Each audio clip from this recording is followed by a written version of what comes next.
arrive. D'ailleurs, les commandes effectuées avec Dijon et Besançon arrivent ce week-end. Par contre, une autre question est posée.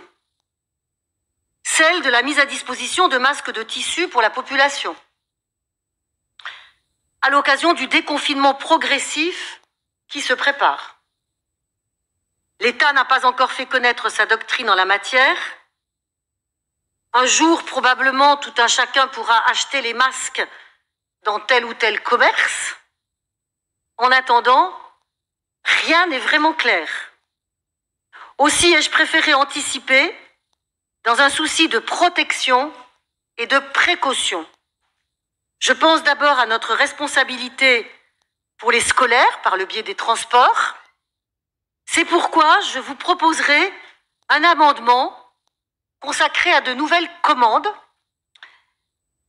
Et je n'ai pas pu prévenir auparavant parce que les informations et les décisions que nous pouvons prendre en la matière bougent d'heure en heure.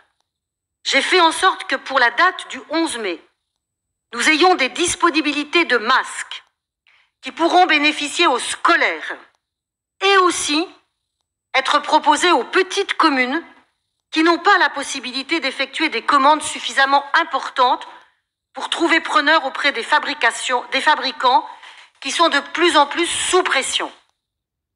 Et je propose que dans les jours qui viennent, nous engagions une concertation avec toutes les associations d'élus afin de voir si nous devons procéder encore à de nouvelles commandes groupées. Précaution et solidarité m'ont donc guidé dans cette proposition que je vous ferai de commandes supplémentaires de 2,5 millions de masques dans des entreprises françaises capables de répondre à des commandes massives. J'en profite pour vous dire que nous avons par ailleurs commandé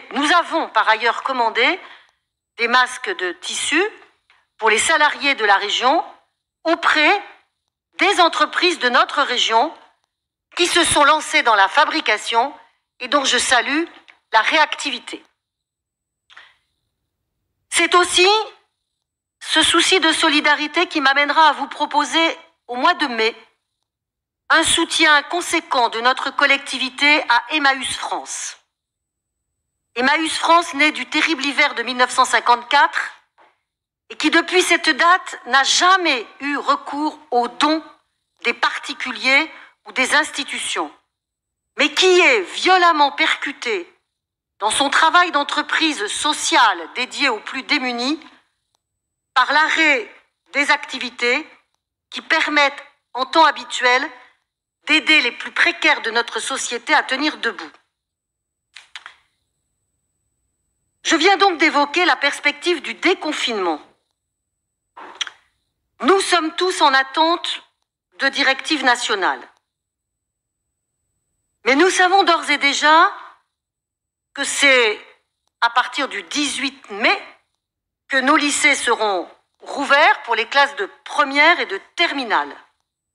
Nous nous mettons donc en situation de reprise progressive d'activité au sein des lycées comme au sein de notre administration. Et je remercie les organisations syndicales pour la qualité du dialogue que nous avons depuis le début de la crise pour construire ensemble le cadre le plus sécurisant possible pour les agents de la région.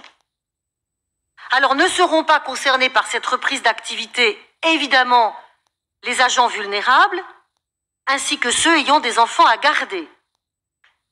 Et nous travaillons à faire en sorte que dans les bureaux, il n'y ait pas plus d'un agent.